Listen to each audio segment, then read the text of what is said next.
إياك نعبد وإياك نستعين صراط المستقيم صراط الذين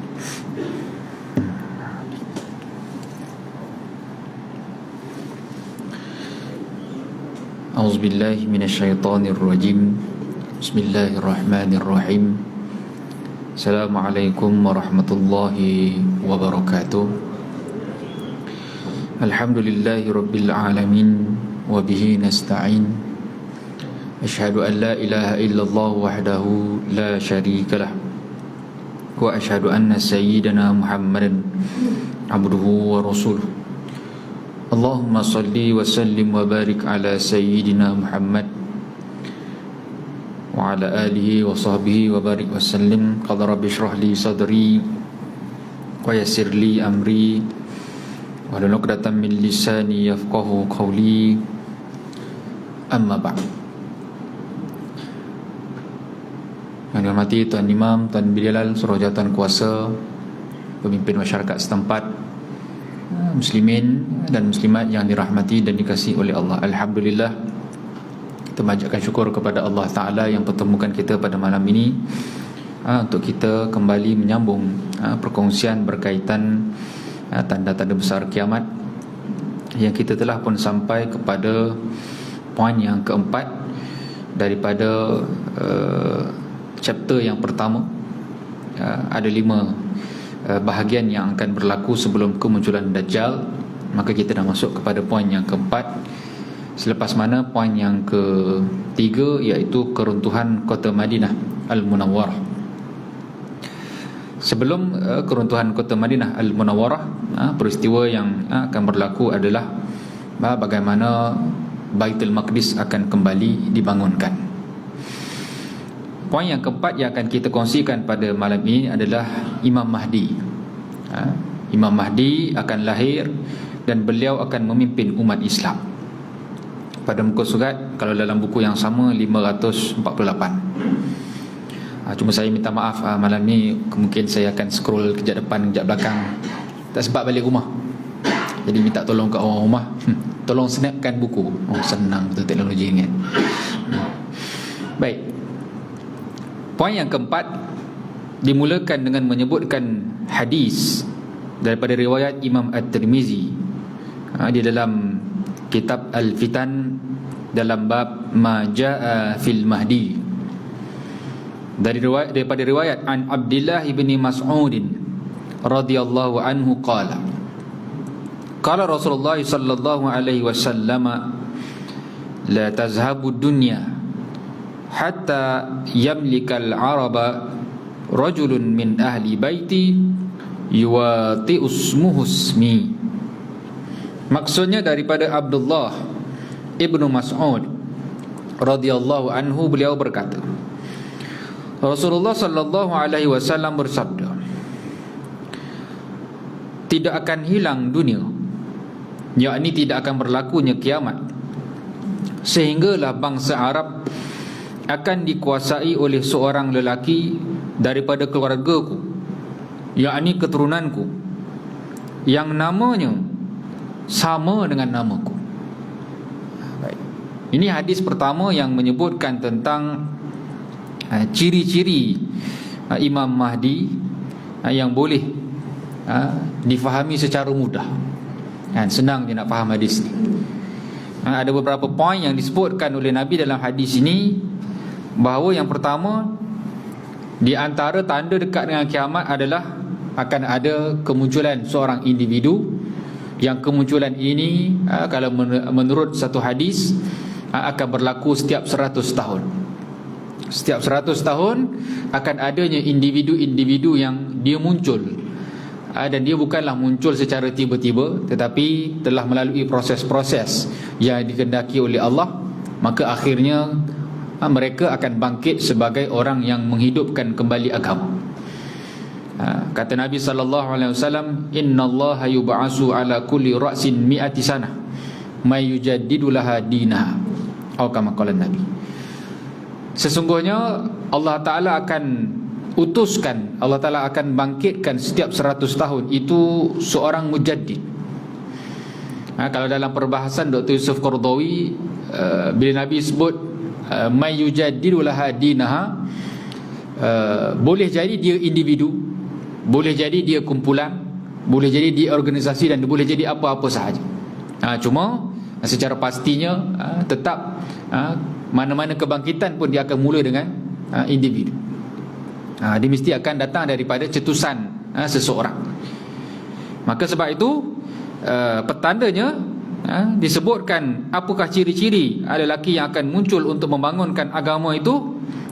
Yang kedua, dia seorang lelaki. Dan yang ketiga, dia daripada keturunan aku. Keturunan aku itu bermaksud memang orang Arab. Bermaksudlah kalaulah kita ni memang baca hadis-hadis dan kita ikut agama ni betul-betul, kalaulah ada orang mengaku dia Imam Mahdi, simple je. Daripada mana? Tanya. Kalau memang cakapnya cakap Melayu je kan, Imam Mahdi orang Arab lah. Imam Mahdi orang Arab. Maksudnya kalau dia boleh cakap Melayu, dia kena cakap Arab juga. Kalau dalam ceramah Dr. Zakir Naik tu kan ada, masa dia tengah ceramah tu, bukan ceramah, sesi dialog dia kan, ada seorang mari tu dia ngaku saya Imam Mahdi. Ada tengok kan? Dr. Zakir Naik tanya simple je, boleh cakap Arab tak? Dia buat apa? Dia baca Fatihah. Dia baca Fatihah, kita kata itu bukan cakap Arab, itu ngaji, itu baca Quran. Bermaksud simple sangatlah. Kita kata kalau semua orang nak ngaku Imam Mahdi, dan memang akan ramai orang yang mengaku Imam Mahdi, sepatutnya kita ini tak mudahlah nak percaya. Kalaulah kat tanah Melayu ni ada yang ngaku di Imam Mahdi, kita pun kata takkan. Kerana apabila para ulama sebutkan Imam Mahdi ni dalam keturunan bangsaku, keturunan aku, cek nama pula. Nama sama tak? Kita kata nama boleh reka, tapi para ulama sebut Imam Mahdi ini hanya akan lahir daripada 3 tempat sahaja.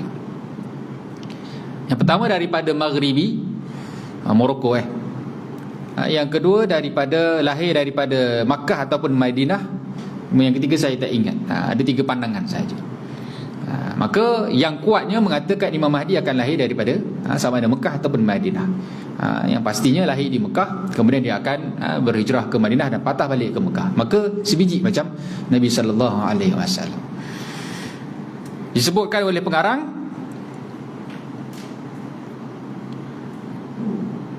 hadis ini menerangkan kepada kita bahawasanya dunia tidak akan kiamat sehinggalah bangsa Arab dan juga bangsa Ajam dikuasai oleh seorang lelaki berketurunan Rasulullah sallallahu alaihi wasallam, dan beliau akan melaksanakan keadilan di atas permukaan bumi ini dan akan diikuti oleh seluruh kaum muslimin.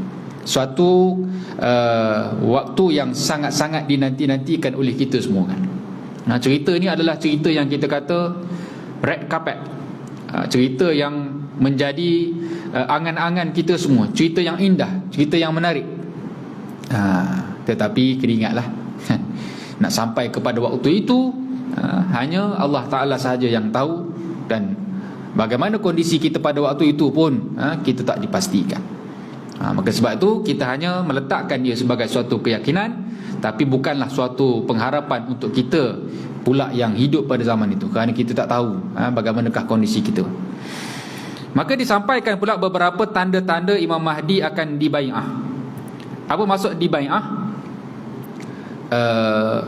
Kalau kita hari ni kira sign contract lah, sign contract bahasa kitanya, kita sign agreement. Bermaksud kalau bai'ah ini dia berlaku apabila seseorang itu diangkat menjadi khalifah. Dia bukan setakat diisytiharkan dia sebagai khalifah, tapi semua orang perlu membuat pengakuan bahawa kami akan patuh dan taat kepada engkau selagi mana engkau patuh dan taat kepada Allah dan Rasul. Lebih kurang macam itulah. Maka sebab tu bila Abu Bakar dilantik, maka Abu Bakar akan naik atas mimbar dan semua orang akan lafazkan kami akan taat kepada engkau. Begitu juga naik Omar, naik Osman, naik Ali. Maka bila Ali naik, maka dimula berlaku pertikaian apabila sebahagian daripada mereka tak nak bai'ah kepada Ali. Dah isytihar Ali sebagai khalifah, tapi kata Muawiyah, nanti dulu, aku tak nak bai'ah lagi, tak nak terima lagi. Kalau kita hari ni apa istilah? Hilang percaya apa? Undi tak percaya lah. Lebih kurang macam tu lah. Lebih kurang undi tak percaya lah. Maka dalam kes ni kira memang undi untuk percaya lah. Maka ada tanda-tandanya, dan ini beberapa riwayat ya yang disebutkan oleh pengarang, saya bacakan sahaja. Disebutkan sebelum Imam Mahdi datang memimpin umat Islam, ada beberapa tanda yang akan muncul terlebih dahulu. Pertama, muncul sebuah bintang yang berekor di ufuk timur, dan bintang ini akan kelihatan di atas langit selama 3 malam atau 7 malam berturut-turut. Yang kedua, gerhana bulan pada malam pertama Ramadan, dan gerhana matahari pada pertengahan bulan, iaitu peristiwa yang seumpama ini belum pernah berlaku sepanjang sejarah dunia. Sekarang ni pun dah ke arah itu kan. Gerhana bulan dengan gerhana matahari ni setahun dalam tempoh yang sama dekat berlaku kan. Yang ketiga, kemudian pada musim haji pada tahun itu akan berlaku huru-hara, sehingga terjadi bunuh-membunuh di kawasan Mina, dan darah pun akan mengalir di sekitar Jamratul Aqabah. Dan akan berlaku juga rampasan terhadap harta orang yang sedang melaksanakan ibadah haji. Kes-kes macam ni dia bukan tak pernah berlaku di Mina dan khususnya di Mekah lah. Kes-kes yang dahsyat seumpama ini pernah berlaku sebelum ini, dan sebab itu bila berlaku tu maka ada sebilangan daripada orang-orang yang berilmu, mereka mengatakan dah nak sampai ke Imam Mahdi kan? Tapi tidak berlaku lagi lah. Dan zaman Yazid bin Muawiyah, zaman di mana berlakunya peperangan di Mekah kan? Gubernur Mekah digulingkan oleh Yazid bin Muawiyah. Siapa pada waktu itu? Abdullah bin Zubair. Jadi pernah berlaku pertumpahan darah di Mekah dan di Mina. Jadi semua peristiwa-peristiwa bila berlaku, macam hari inilah, bila berlaku apa-apa kat Mekah Madinah, orang akan alert. Dajjal dah nak muncul, Dajjal dah nak muncul. Kerana memang ada tanda-tanda yang sangat kuat daripada hadis Nabi bahawa memang di antara kemunculan awal Dajjal adalah di sebelah-sebelah sana. Orang panggil apa kalau dalam petanya di Jeddah lah. Kita kalau tengok hari ni pun tak pelik pun kalau Dajjal muncul kat Jeddah kan. Memang tak pelik kan. Memang haram jadah betul lah kat sana kan. Memang kita kata buat umrah, buat haji, rasa suci, keluar je daripada tanah haram, habis. Kita tak pergi lagi, kita tak tahu. Tiba-tiba pilot kata flight tak boleh mendarat di Madinah, kena mendarat di Jeddah. Sudahlah kan. Takut-takut kita tak sempat buat umrah tu kan. Galik dekat sana, tengok kepada gambar-gambar, video-video, kita pun kata dahsyatnya pembangunan di sana. Memang bila ditanya kepada Muhammad bin Salman apa yang dia punya plan, menjadikan Saudi sebagai Eropah kedua. Kita kata kan, ini betul kepimpinan Arab ni kan. Maka sebab tu bila kita baca hadis akhir zaman, kita akan boleh faham kenapa Nabi begitu marah kepada orang Arab. Wailul lil Arab, celaka orang Arab ni kan. Maka kita akan dapat perhatikan bahawa sedikit demi sedikit dan semakin ketara bahawa orang Arab itu semakin jauh daripada petunjuk agama. Cuma jaminan daripada Nabi, agama itu datang daripada orang Arab, dan yang akan baiki balik nanti juga daripada keturunan aku yang sama. Suatu jaminan daripada Nabi SAW. Muncul tapak tangan yang terhulur dari langit sehingga dapat disaksikan di kebanyakan tempat bersama dengan suara seruan dari langit, sesungguhnya pemimpin kamu adalah Imam Mahdi. Dalam satu riwayat lain ada disebutkan bahawa suara seruan itu adalah sesungguhnya wali-wali Allah itu adalah pengikut Imam Mahdi. Maka kita kata ini benda-benda yang bukanlah sebagai sandaran utama, tetapi dia menjadi petunjuk-petunjuk. Sebagaimana Nabi kita Muhammad SAW nak lahir pun ada tanda-tanda macam ni kan. Cuma waktu Nabi nak lahir ni, yang tahu tanda-tanda ni siapa? Orang Yahudi. Orang Yahudi kat Madinah yang tak sabar-sabar menunggu kelahiran Nabi melalui tanda-tanda yang ada di langit. Cuma di akhir zaman ni, tanda-tanda ini wallahu a'lam siapa yang akan nampak, siapa yang akan jumpa.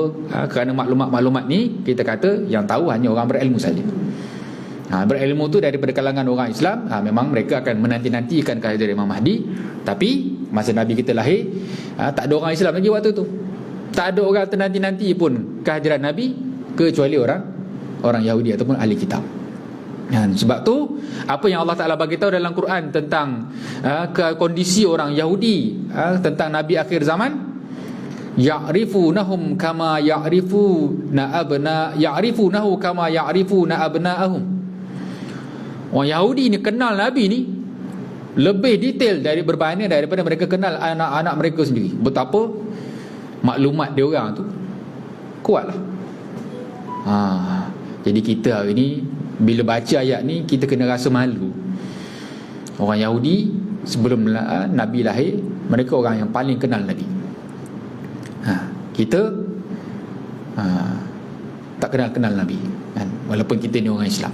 Orang Yahudi mereka akhirnya lawan Nabi, tapi dalam keadaan mereka lawan Nabi, mereka orang yang paling kenal Nabi. Sebab tu nak lawan musuh ni biar kita kenal musuh. Kan? Kita kenal selok-belok apa yang mereka buat. Malangnya hari ni orang bukan Islam yang jauh lebih kenal pasal Islam berbanding daripada orang Islam sendiri.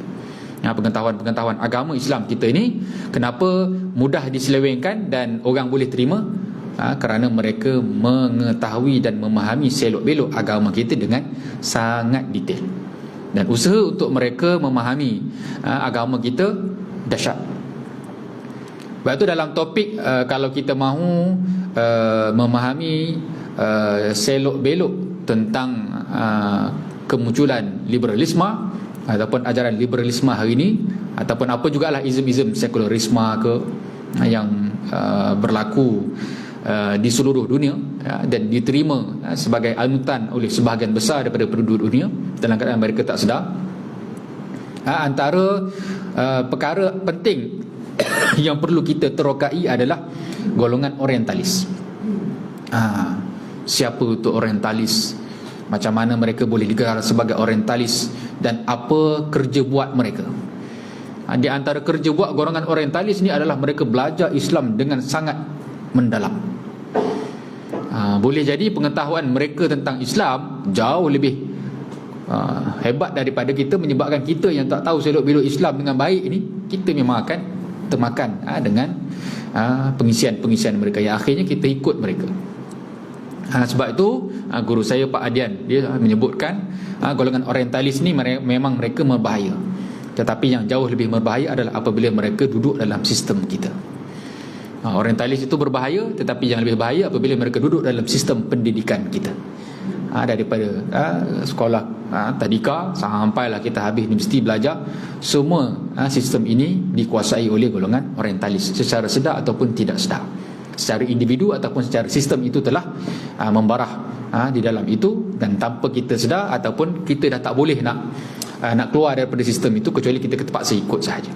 Maka ini suatu keadaan yang kita sebutkan, biarlah kita memiliki satu sikap dan sifat kita takkan merasa puas selagi mana kita belum mampu untuk mengenal pasti agama kita dengan lebih baik melalui persoalan-persoalan yang tidak terjawab di dalam minda kita. Kata Syed Naqib Al-Atas, tanda-tanda seseorang itu bahagia ada beberapa peringkat. Kita ni nak tahu peringkat kebahagiaan kita, dia ada level dia. Level yang pertama dan level yang kedua ini kita berkongsi dengan haiwan, dengan binatang. Iaitu apabila kita merasa lapar, kita perlukan makanan, maka bila kita makan kita akan rasa bahagia. Tuan lapar tak? Hujan ni kan, lapar je. Air lepas booster ni lapar je banyak. Ambil booster ketiga ni kan, cepat lapar walaupun dah seminggu lebih dah, tapi lepas makan lapar lagi. Kita kata ini satu benda yang sangat membahaya. Lapar je kan. Jadi bila kita lapar, kita makan, kita akan rasa bahagia. Betul tak? Bahagia tak bila kenyang? Rasa happy lah kan. Jadi binatang pun macam tu juga. Binatang bila dia lapar, kita bagi makan, dia akan rasa okey. Maka bila dia rasa lapar, tak ada makanan, maka dia akan buat benda-benda yang sepatutnya binatang buat lah. Apa dia? Buka tong sampah kan, bunuh binatang-binatang yang lain yang dia boleh makan. Dan kalau manusia pun setakat meletakkan kebahagiaan kita hanya setakat keperluan perut kita, kita juga akan buat benda-benda yang binatang buat. Kita akan curi, kita akan merompak, bahkan kita akan sampai sanggup bunuh orang untuk memenuhi keperluan perut kita kan. Banjir, kita diuji kan, lapar, curi yang penting perut aku kenyang. Sebab apa? Kita meletakkan ketika itu kondisi kebahagiaan kita perut dia, tak fikir. Sebab tu kisah 3 orang sahabat dalam suatu peperangan yang mereka mati kan, seorang demi seorang, yang meletakkan kebahagiaan mereka bukan setakat perut sahaja. Nazak dah ni, cedera parah dalam perang, maka minta air. Dia orang bawa air, dengar suara kawan seorang lagi, bagi kat dia dulu. Yang tukar bawa air ni pergi kat kawan, nak bagi kawan ni pula, dengar pula ada seorang lagi, minta bagi kat dia dulu. Maka bila pergi orang ketiga, patah balik kepada orang pertama, habis, meninggal semua, syahid belaka semua, tak dapat minum pun. Kerana apa? Ini orang yang memahami peringkat keperluan hidup mereka, kebahagiaan mereka bukan setakat perut sahaja. Kebahagiaan yang kedua adalah keperluan emosi kita. Kita semua perlukan sesi membahagiakan emosi kita.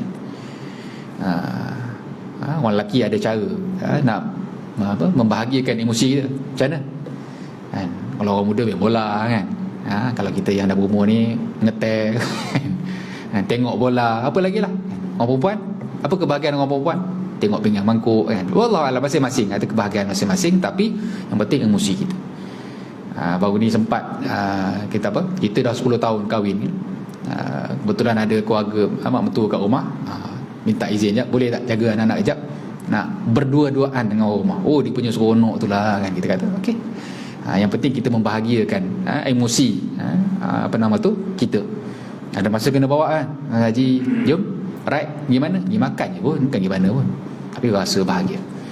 Maka kita semua memerlukan keperluan tersebut, mahu emosi kita bahagia.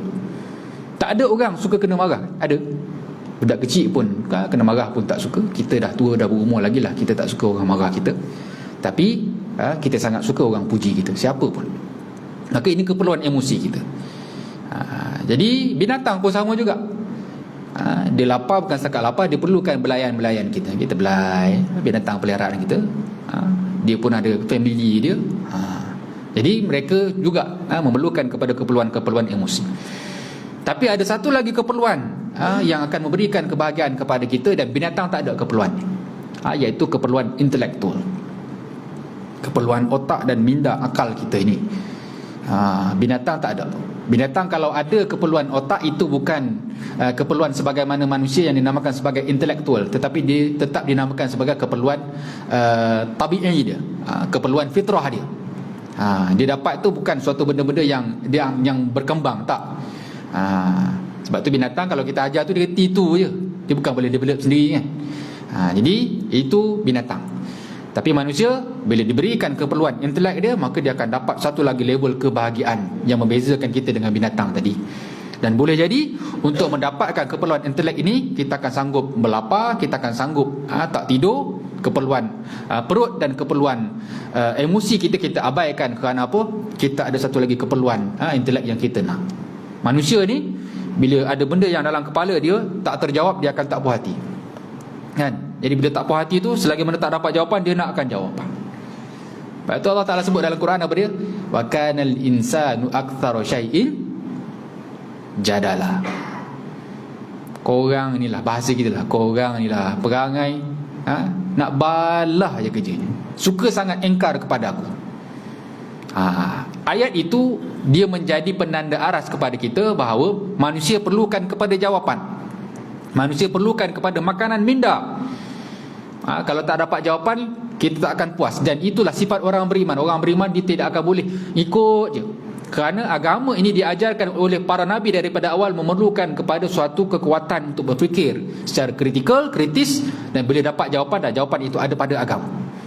Sebab itu nas-nas Quran dan hadis, terutamanya Quran lah, dia bukannya bacaan yang kita kata kalau baca tu dia akan boleh terus faham. Tak semua. Ada yang memerlukan kepada kita perah otak, belajar dan discuss, bincang, berdebat, sampailah buat kepada kajian dan sebagainya untuk kita fahamkan ayat itu. Dia tak semudah baca terus terror kan. Dia kena buat macam-macam. Nak faham malam ni kena buat eksperimen dan sebagainya. Maka itu ciri-ciri ayat Quran. Tapi ada ayat yang memang tak boleh buat kajian. Maka Quran kata ikut yang ni. Kenapa? Akal kita terbatas. Bermaksud ada satu lagi keperluan yang akan menjadikan kita betul-betul bahagia.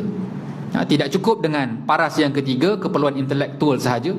Kerana dengan sebab kita meletakkan kebahagiaan maksima kita adalah keperluan akal, maka sebab tu Allah Ta'ala sebut dalam surah Kahfi tadi tu, kanal insanu aktsaru syai'in jadalah. Kerja manusia ni nak bantah sahaja. Bahkan benda-benda yang korang tak reti fikir pun korang nak lawan juga.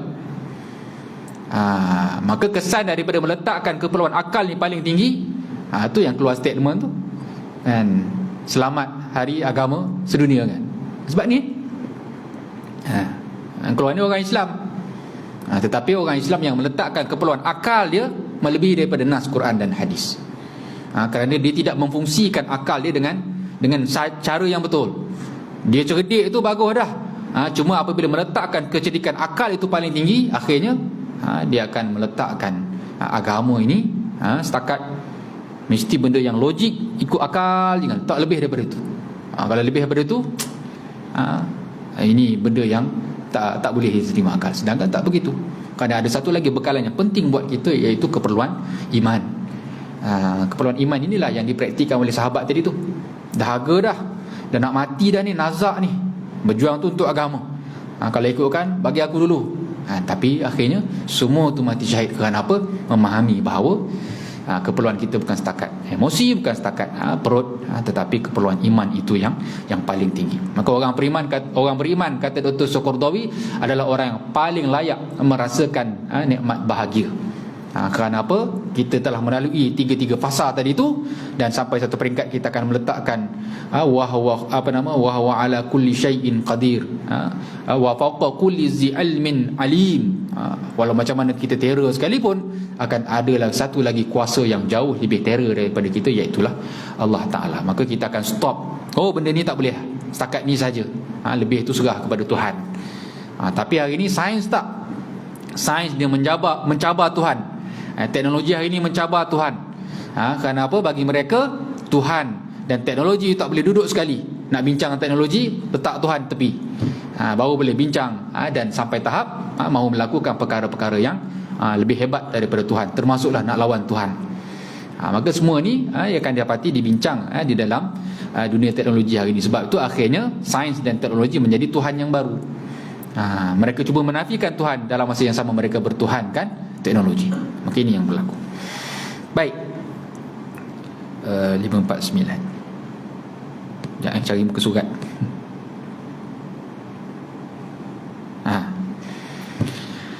Membai'ah Imam Mahdi. Proses macam manakah Imam Mahdi itu dibai'ah? Untuk semua orang meletakkan kepercayaan bahawa inilah kita punya orang putih apa ni? Savior.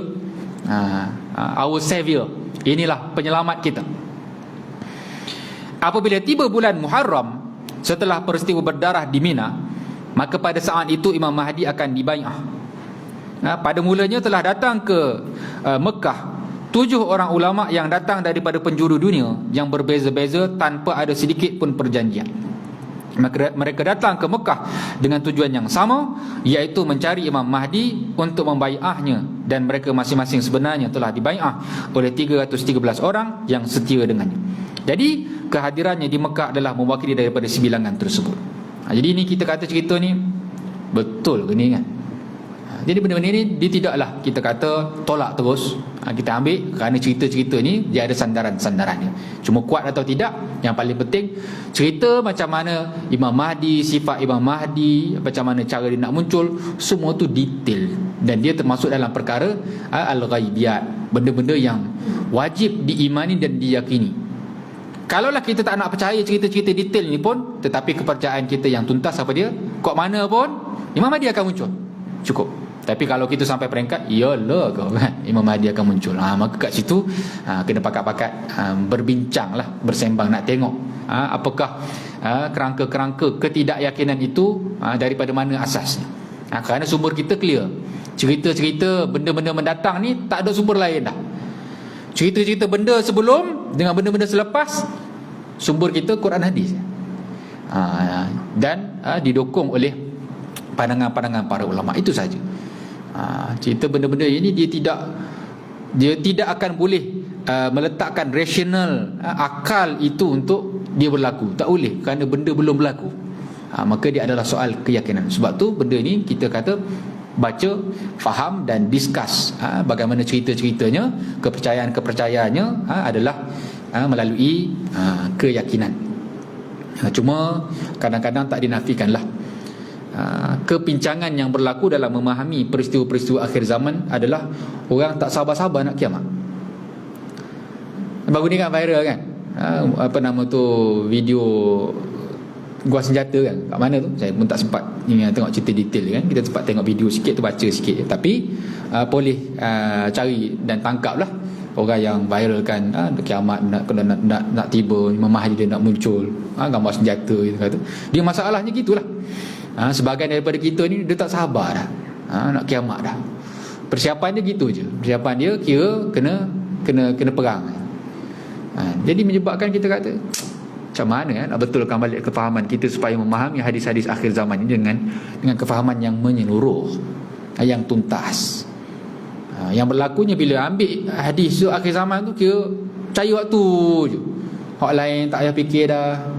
Nafkah keluarga tak payah fikir dah. Kira hari ni tak payah dah pakai kereta motor, kena naik kuda je. Kita kata mari mana kepercayaan ni? Mari mana kena tinggal belaka, kena duduk curuk-curuk kampung. Benda tu biarlah berdasarkan maklumat yang rasional pada hari ini, dan juga diimbang dengan kefahaman memahami hadis-hadis akhir zaman dengan kefahaman yang baik. Semua kena duduk kampung belaka, nak balik kena pergi jauh. Pasal apa? Tempat ni Dajjal takkan datang. Dajjal akan pergi belaka.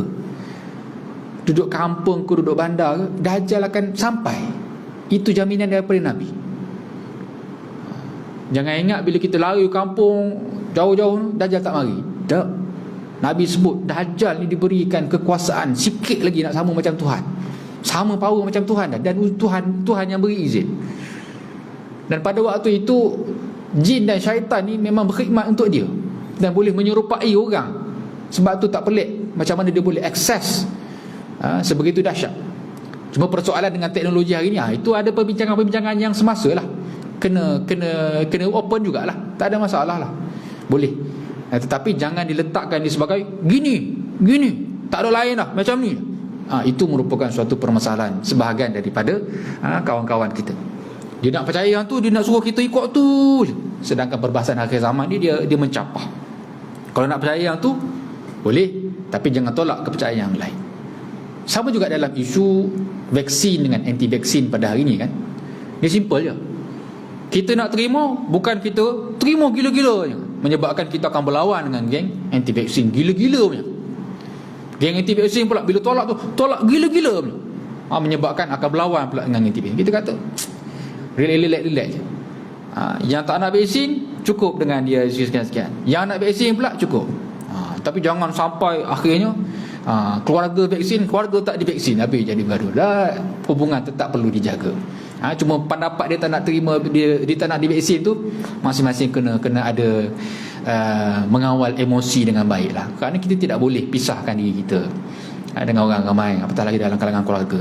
Cuma belajar untuk menyampaikan pandangan itu secara baik. Dia tak setuju tu tak apa, tapi kita tak berhenti daripada berterusan supaya akhirnya dia boleh terima. Dan kalau tak ada terima juga, jangan bergaduh tu bukan maksudnya kena left group, kena masang muka tak tegur, tak. Tak nak jumpa, tak nak salam, tak apa. Benda tu kita faham, kita ada kita punya pandangan, tapi jangan terus buang hubungan, tak boleh. Jadi benda ni yang kita kata cabaran lah, cabaran. Baik. Apabila mereka bertemu di Mekah, lalu masing-masing berkata kepada sahabatnya, apakah sebenarnya tujuan kamu datang ke sini? Masing-masing menjawab, kami datang ke sini untuk mencari penyelesaian terhadap masalah yang sedang dihadapi oleh umat Islam. Kami mencari seorang tokoh yang mampu memulihkan keadaan dan memadamkan persengketaan. Kami mencari seorang tokoh yang mampu menguasai kota Konstantinia. Dan macam-macam lagi lah saranan-saranan mereka dan apa yang mereka nak sebutkan. Lalu akhirnya mereka bersepakat untuk mencarinya di sekitar kota Mekah. Imam Mahdi ni kena cari. Kenapa kena cari? Kenapa kena sampai ada ulama yang datang daripada seluruh dunia datang kat Mekah dan macam dirancang, sebenarnya tak rancang pun. Kenapa cerita ni kena ada? Kerana Imam Mahdi dia tak ngaku dia Imam Mahdi. Itu cerita penting dia. Imam Mahdi ni masa permulaan orang nak lantik dia tak ngaku dia Imam Mahdi. Maksudnya aku ke? Orang lain ke? Hari ni tiba-tiba saya lah Imam Mahdi. Kita pun percaya. Kata, sebab tu kita kata biarlah kita memahami cerita-cerita ini melalui pembacaan sama ada nas Quran ataupun hadis ataupun pandangan-pandangan ulama seumpama beginilah, supaya tidak bermudah-mudahlah kita nak claim dan kita pula percaya. Oleh sebab keadaan di Madinah juga tidak selamat. Baik. Apabila mereka telah menemuinya, Dia tidak mahu mengaku bahawa dialah tokoh yang dicari-cari, lalu dia melarikan diri ke Madinah. Punya tak nak tu. Kita hari ni lantiklah saya lah yang paling layak, saya lah tu kan. Imam Mahdi dah bukan orang lain lari cari orang lain lah, punya tak sanggup ni. Oleh sebab keadaan di Madinah juga tidak selamat, dan pada waktu itu wallahu alam dalam penceritaan ini bahawa Madinah masa tu dah collapse dah tak ada dah. Akhirnya terpaksa patah balik ke Mekah. Dan patah balik ke Mekah menyorok, dan dikatakan dia ditangkap berhampiran dengan Hajarul Aswad. Dan punya nak convince bahawa kau ni Imam Mahdi, kalau mu tak buat, bunuh. Wallahu alam lah, kita kata ini riwayat yang disampaikan oleh pengarang, saya sampaikan saja. Boleh saja kita nak bahas, takkanlah sampai begitu, tapi tak pelik pun. Kenapa? Orang-orang yang diberikan pengetahuan oleh Allah Ta'ala tentang Imam Mahdi ni, maka mereka ada maklumat, dan mereka ada keyakinan bahawa itulah Imam Mahdi. Dan sungguh-sungguh benda ini diceritakan oleh Nabi, maka benda itu boleh disaring. Dan itulah yang berlaku pun kepada Nabi kita Muhammad sallallahu alaihi wasallam. Bagaimana orang Yahudi betul-betul percaya, dan mereka bila tengok tanda lahir belakang Nabi ini Nabi akhir zaman. Jadi seumpama begitulah, kita bayangkan macam mana mereka detect bahawa itu adalah Imam Mahdi. Maka akhirnya apabila diugut, dipaksa semua, barulah dikata apa, dia menerima bai'ah daripada 7 orang ulama dan diikuti oleh kaum muslimin yang berada di Mekah. Disebutkan bai'ah ini akan dilakukan di Masjidil Haram, di antara kawasan Hajarul Aswad dengan makam Ibrahim. Maka setelah selesai, dia memberikan ucapan dan akhirnya diberikan kepercayaan. Ada dalam riwayat yang lain menyebutkan apabila Imam Mahdi dibai'ah dan menerima bai'ah tersebut, maka pada malam tersebut Allah Ta'ala turunkan hikmah kepada dia. Dalam satu malam tu terus jadi terror. Macam ada super power. Wallahu alam lah. Itu ada riwayat yang menyebutkan sebegitu. Dan sebagaimana Dajjal pun begitu. Dajjal dia bukan diberikan kuasa secara terus, dia berdikit-dikit. Maksud dia ada power sikit. Katanya mula-mula dia berlakon, dia jadi orang soleh, kemudian dia ada power macam Nabi, kemudian dia ada power macam Tuhan. Dan katanya, saya tak tengok lagi, benda yang ada pada Dajjal itu sama macam apa yang dibayangkan dalam filem The Messiah yang ada dalam Netflix tu, yang ada cerita bersiri tu. Kita pun tak tengok lagi. Sebab bila cerita bersiri ni kita kata, oh ambil masa bila nak tengoknya kan. Episod 1 ingatkan habis dah, ada lagi. Jadi penat. Tapi kalau tuan-tuan yang rasa minat dengan cerita-cerita macam ni, bolehlah. Jadi untuk memahami apakah selari dengan apa yang dibayangkan oleh Barat dengan apa yang difahami oleh kita. Cuma perbezaan kita apa dia? Orang putih ataupun kita kata orang bukan Islam, mereka meyakini penyelamat mereka siapa? Dajjal. Kita meyakini dengan sepenuh yakin bahawa penyelamat kita adalah Imam Mahdi dan juga Nabi Isa alaihi salam. Itu beza dia. Baik. Jadi setelah dibai'ah, Imam Mahdi akan memberikan ucapannya di atas mimbar, dan seterusnya beliau mendapat kepercayaan daripada seluruh lapisan kaum muslimin, sehinggalah pada waktu itu terbentuknya satu pasukan tentera, dan pada waktu itu dikatakan tentera Dajjal sudah mahu sampai ke Madinah. Ini kita kata cerita ni dia bukan kita reka-reka ni, kita sampaikan ni, ambil riwayat ni, cuma kadang-kadang nak kena saring. Sebab ada dalam hadis senaraikan tanda-tanda kiamat begini, 10 turutan tu berbeza. Jadi nak kena saring ni. Jadi kalau boleh biarlah dalam kita nak memahami peristiwa akhir zaman ni, kita buat begitu. Sebab tu penting kita discuss, kita bincang, dan bila ada orang yang ada maklumat yang kita tak ada, jangan tolak terus. Tahu mana, baca mana, buku apa, kitab apa, pandangan siapa, nanti nak baca juga. Akhirnya cantum dengan maklumat yang kita ada. Daripada ni tak percaya tolak, yang ni pakai yang ni je, tak boleh gitu. Kerana perbahasan ni biar dia mencapah dan menjadi satu topik perbincangan yang mematangkan, supaya kita memikirkan, jadi kita nak buat apa, beramal untuk agama ni dalam kerangka hari ni macam mana. Jadi sepatutnya begitu, insyaAllah. So kita sambung sikit lagi ya. Sifat-sifat Imam Mahdi. Beliau adalah keturunan Siti Fatimah binti Rasulillah. Memang confirm dah. Dan namanya adalah Muhammad bin Abdullah. Namanya sama dengan nama Nabi, dan nama ayahnya sama dengan nama ayahnya. Ayahnya daripada keturunan Hasan dan ibunya daripada keturunan Husain. Atau sebaliknya. Yang menjadi khilaf bila kata keturunan Nabi ni daripada jalur siapa? Daripada Al-Hasani ataupun daripada Al-Husaini. Kalau daripada Al-Hasani, keturunan Nabi sekarang berada di sekian-sekian tempat. Keturunan Al-Husaini ada kat sekian-sekian. Maka riwayat yang mencantumkan pandangan belah ayah Al-Hasani, belah mak Al-Husaini, ataupun sebaliknya, bermaksud tetap daripada keturunan asal. Hari ni ada lagi tak keturunan ni? Adalah kan, sampai hari ni ada. Jadi kita semua tahu begitu. Maka kat sini dalam pandangan pengarang, tempat kelahirannya di Madinah. Ini pandangan daripada guru kita almarhum, menyebutkan kelahiran Imam Mahdi itu di Madinah. Kerana yang saya sebut tadi ada 3 pandangan. Ada yang mengatakan di Maghribi, mungkin yang kedua tu di Makkah, dan yang ketiga di Madinah. Wallahu alam, kalau ada satu pandangan lagi. Umurnya ketika dibai'ah adalah antara 30 hingga 40. Akhlaknya banyak menyerupai akhlak Rasulullah, walaupun bentuk badannya tidak banyak serupa dengan Nabi. Ini kita tak ada masalah lah. Jadi kalau kita nak tahu bentuk badan Nabi macam mana, buka Syama'il. Dalam tu detail cerita pasal Nabi. Rambut Nabi macam mana, rambut panjang, rambut pendek, tubuh badan Nabi, bidang, dan tingginya tak tinggi sangat, tak rendah sangat. Kulit dia sawo matang, tapi bukan sawo matang macam kita Jawa lah kan. Tak lah, Melayu tak. Sawo matang tu dia cerah. Tapi bukan putih melepak, tak. Itu warna kulit Nabi. Jadi kita nak bayang susah juga kan. Jadi tengok orang Arab keturunan Nabi, macam ni lah kot kan. Apa lagi, rambut Nabi kalau panjang tu cecah bahu. Cecah bahu, kadang-kadang cecah telinga. Dan Nabi ni kalau pakai baju merah, Masya Allah, sangat-sangat segap.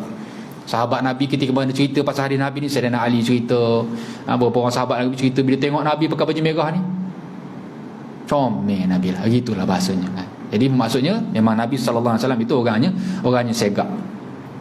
Jadi kita pun kalau boleh, kita nak ada perwatakan Nabi yang segap tu. Kalau boleh pakaian kita adalah perwatakannya kan. Nak pergi semayang ni, baju gosok lah kan, plekat pun biar nampak lain dia kan, comel lah nak pergi semayang kan. Pergi kerja pun begitu juga, kita boleh pakai pakaian yang comel untuk pergi pejabat, nak pergi semayang pun biarlah comel. Gitulah. Kerana apa? Perwatakan comel ni adalah perwatakan Nabi kita sallallahu alaihi wasallam dan diwarisi oleh keturunan-keturunannya. Disebutkan lagi, badannya seakan-akan seorang daripada keturunan Bani Israel, orang Yahudi. Lidahnya seakan-akan berat berkata-kata. Apabila berasa berat lidahnya untuk berbicara, beliau akan segera menepuk pahanya yang kiri sehingga kata-katanya mudah keluar. Ini kita kata kelebihan-kelebihan dia lah. Hidungnya mancung. Jadi tak sangat aku lah, hidung tak nampak tu kan, tak sangat aku lah Imam Mahdi. Hidungnya mancung, dahinya luas, mukanya bersinar laksana bintang yang bercahaya. Warna kulitnya, walaupun warna kulitnya seumpama kulit orang Arab, memanglah dia orang Arab, walaupun bentuk badannya seperti orang Bani Israel. Di antara gigi-giginya ada sedikit jarang macam gigi Nabi. Janggutnya tebal, matanya seolah-olah sentiasa dicalik dengan celak. Di mukanya ada tahi lalat dan perutnya agak sedikit besar. Yang ni saya nak kena cek riwayat-riwayat ni kat mana, tapi ini saya bacakan sahaja. Rambut, janggut dan kesemua bulu badannya hitam, dan bersama dengannya bendera Rasulullah, begitu juga jubah dan pedang baginda. Ini riwayat-riwayat ni kita terpulang lah. Ini maklumat-maklumat tambahan yang mungkin ada maklumat yang kuat kita ambil, ada maklumat yang lemah dalam cerita-cerita sebegini kita tak tolak terus kan? Kita ambil sekadar periwayatan sahaja. Maka itu pandangan daripada pengarang. Pada mulanya Imam Mahdi bukanlah seorang yang terkenal dengan sifat-sifat keutamaan. Lalu Allah memberi taufik dan hidayah kepadanya sehingga dalam satu malam sahaja beliau sudah berubah daripada keadaannya yang asal. Beliau telah menjadi seorang yang warak, adil, alim dan sebagainya. Antara sifat-sifatnya disebutkan dalam satu hadis, seumpama riwayat daripada Imam Ahmad, Al-Mahdiyu minna ahlal baiti yuslihuhu Allahu fi lailatin. Kata riwayat daripada Imam Ahmad, Imam Mahdi itu daripada kalangan kami dan dia daripada kalangan ahli bait yang Allah Ta'ala akan memperelokkan keadaannya pada satu malam sahaja. Benda ni mudah sangat bagi Allah Ta'ala. Macam Sayyidatina Maryam, ketika Mahdi dimaklumkan oleh malaikat Jibril, mau mengandung ni, mau mengandung, aku tak pernah disentuh oleh orang lelaki mana-mana kan. Kata malaikat Jibril, beres, benda ni Tuhan kata jadi, senang je. Maka bermaksud kalau Imam Mahdi itu dia tak tahu tu dia, lepas tu akhirnya bila dia dibai'ah, lepas tu malam tu Allah Ta'ala berikan segala hikmah kepada dia, maka bukanlah suatu perkara yang susah dan mustahil pun. Maka sebab itu tak peliklah sebagaimana kisah Talut di dalam Al-Quran pun ada menyebutkan tentang pada zaman Bani Israel ada seorang panglima yang sebelum dibai'ah menjadi raja, dia biasa-biasa je. Bila jadi raja terus Allah Ta'ala berikan kepada dia kehebatan. Begitu juga dengan Nabi Daud alaihissalam. Ketika mana selepas mana dia berjaya dalam peristiwa perang Talut dan Jalut itu, yang bunuh Jalut, raja yang jahat di Baitul Maqdis pada waktu itu adalah Nabi Daud. Pada waktu itu belum diangkat menjadi rasul lagi, tapi lepas dia berjaya diangkat menjadi rasul, Allah Ta'ala isytiharkan dia, dan lepas itulah Allah Ta'ala beri kepada dia hikmah yang banyak.